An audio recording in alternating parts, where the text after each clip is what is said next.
It's the cuteness for me. When do I look at the camera? When do I look? Hi, what a surprise that you're here. Look at my face. I can't wait to show you more of my face.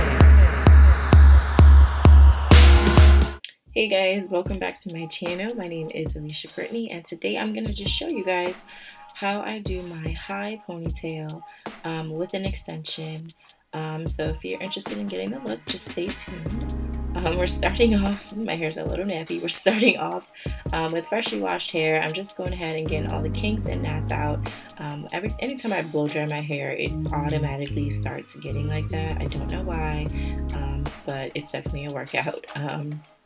So I'm going to go ahead and put it in a high bun, not too tight right now, because what I'm about to do is I'm going to go ahead and flat iron the edges of my hair. And the reason that I do that is just because, I don't know, I like to get that sleek salon look without having to go to the salon, especially now while we're all in quarantine and we're used during the pandemic.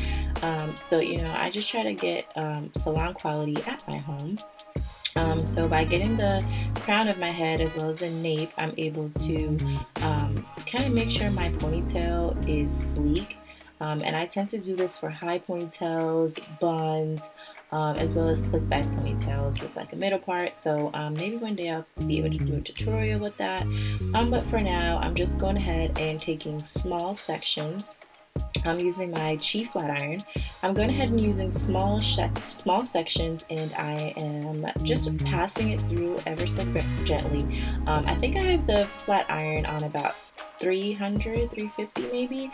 My hair can take a lot of heat. It's definitely not something that bothers my hair, but just make sure that you do what you need to do in order to protect your hair and your hair follicles.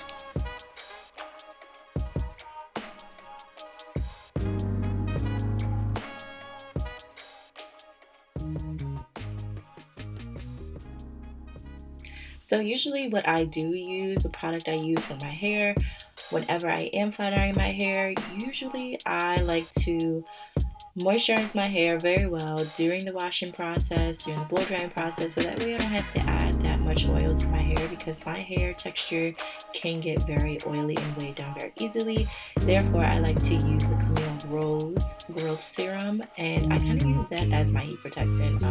I always make sure that whenever I do go over my hair, I'm not doing super high passes. I'm just doing it enough to get it straight and very sleek.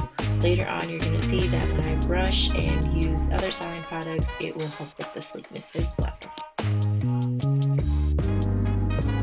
So right now I'm just combing out my edges. I like to have little fake sideburns, especially when my hair is curly. I like to curl those, and I make fun and call them tendrils. But right now I'm using the Care wax stick, and I told you before that this is what I use to add kind of like a chic and shine.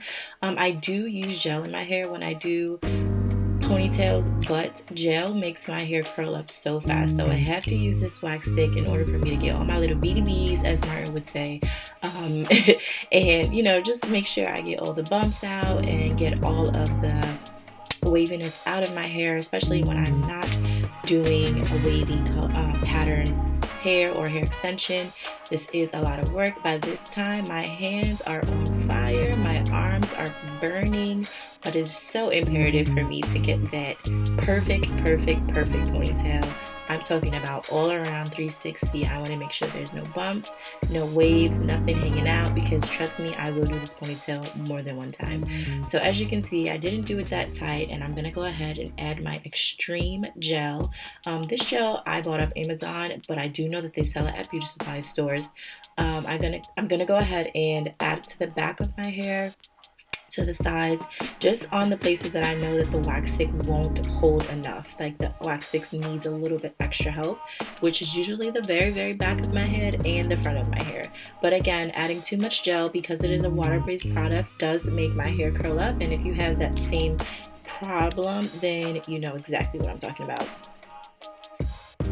So after adding my Style Booster Edge Control that smells so good, I'm going to go ahead and start kind of trying to flatten out the ponytail that's actually, well, the hair that's left out of the ponytail. As you can see here, I'm combing it out, and I'm going to begin to flat iron to make it a little bit easier for me to braid, as well as I think it's very imperative for this hairstyle that you have as much sleekness as you can in order for you to attain the style, excuse me, that you're able to attain the style that you want. I'm just doing, again, same passes that I did when I first started the video, and this just, again, it helps to assure that I can braid it down nice and easy. If you do have thinner hair, then of course you can go ahead and bypass that step, but this is what I'm doing. And now you see me braiding. Again, my arms are so tired, but you see me braiding it down and just kind of making sure that I'm getting it very, very close to my hair and making sure that it's not sticking up.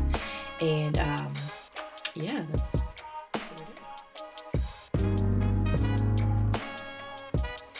and now we are finally up to the extension part. We are going to go ahead and brush those out. I actually had to stop recording and re-record this video, so I had to actually undo my hair in order to get this part on film. But I am here just combing it out, making sure I get all the knots out. And this part is pretty self-explanatory if you've ever put in a bun, a ponytail, or anything of the sort, and you're pretty much just taking that weft and just wrapping it around and wrapping it around. It's such a tedious, but it's such an important process of the step. You want to make sure that when you are doing this, you take your time, which is why you see my eyes rolling, because it's such a long and tedious part of this hairstyle, but it's definitely important. You want to make sure that when you are wrapping the wefts, you're getting them all going in the same direction, making sure that you are not letting the hair get too tangled, because if you let the hair get too tangled towards the end of the weft, it's going to be super, super hard to do. And here you see I reached the top of my ponytail, and now I'm just going to take that last piece of the weft and just wrap it around the base. And this is just to hide any scrunchies, any imperfections, or anything of the sort. And then you're done. I do not like to use bobby pins. I also do not like to use glue or sewing needles, because when I'm ready to take my ponytail out, I'm ready to take it out. But this is a disclaimer: if you are going out, or there is a chance that someone might, snatch up your ponytail, please secure it down. Please secure it down. So, I mean, if you don't take a selfie, did you even really do it? Like, did your boo watch your snap? Anyway, guys, here's the final product. I hope you guys enjoyed this tutorial. I hope it was easy. Please make sure to tag me if you try this on Instagram. All my social media links will be down below. As always, make sure you like, comment, subscribe, and share this video with a friend. And as always, stay blessed and be safe, guys. Thanks again so much for watching. Bye till next time.